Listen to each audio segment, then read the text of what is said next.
ಕಲುಷಿತ ನೀರು ಸೇವಿಸಿ 80ಕ್ಕೂ ಹೆಚ್ಚು ಗ್ರಾಮಸ್ಥರು ಅಸ್ವಸ್ಥ. ಚಿಕ್ಕತೇಕಹಳ್ಳಿಯಲ್ಲಿ ಆತಂಕ. ಚಿಕ್ಕಬಳ್ಳಾಪುರ ಜಿಲ್ಲೆಯ ಶಿಡ್ಲಘಟ್ಟ ತಾಲೂಕಿನ ಚಿಕ್ಕತೇಕಹಳ್ಳಿ ಗ್ರಾಮದಲ್ಲಿ ಕಲುಷಿತ ನೀರು ಸೇವಿಸಿದ ಪರಿಣಾಮ 80ಕ್ಕೂ ಹೆಚ್ಚು ಮಂದಿ ವಾಂತಿ ಭೇದಿಯಿಂದ ಬಳಲುತ್ತಿರುವ ಘಟನೆ ಬೆಳಕಿಗೆ ಬಂದಿದೆ.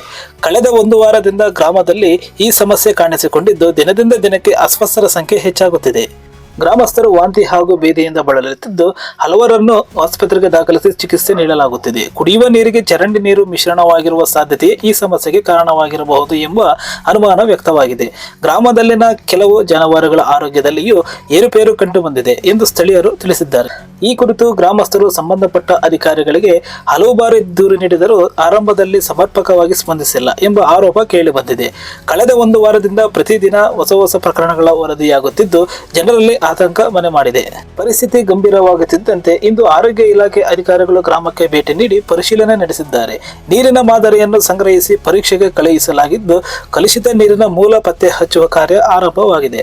ಗ್ರಾಮದಲ್ಲೇ ಸುರಕ್ಷಿತ ಕುಡಿಯುವ ನೀರಿನ ವ್ಯವಸ್ಥೆ ಕಲ್ಪಿಸುವಂತೆ ಹಾಗೂ ಸಮಸ್ಯೆಗೆ ಶಾಶ್ವತ ಪರಿಹಾರ ಒದಗಿಸುವಂತೆ ಗ್ರಾಮಸ್ಥರು ಜಿಲ್ಲಾಡಳಿತವನ್ನು ಆಗ್ರಹಿಸಿದ್ದಾರೆ.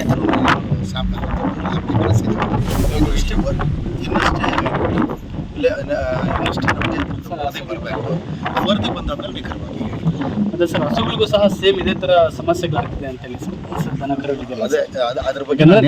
ಅದ್ರ ಬಗ್ಗೆ ನನಗೇನು ಗಮನಕ್ಕೆ ಬಂದಿಲ್ಲ. ಅದರ ಯಾರು ನನಗೆ ಹೇಳಲೂ ಇಲ್ಲ. ಕೇವಲ ಮನುಷ್ಯರಿಗೆ ಈ ಥರ ಆಗಿದೆ ಅಂತ ಬಂದಿತ್ತು, ನಾವು ನೋಡಿದ್ದೀವಿ.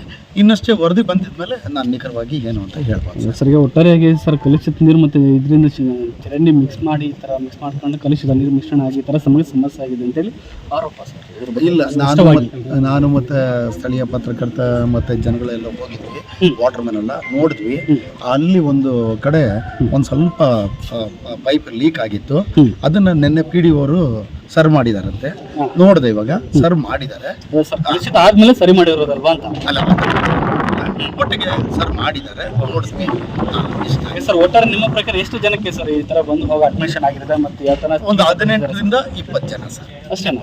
ಹೌದು, ಖಂಡಿತ. ಯಾಕಂದ್ರೆ ಇಲ್ಲೇ ಇದ್ದೀರಾ ನೀವು, ಊರಲ್ಲೇ ಇದ್ದೀರಾ. 7 ಜನ ತೋರಿಸ್ತೀನಿ ನಾನು ಓಪನ್ ಆಗಿ. ಆಯ್ತು.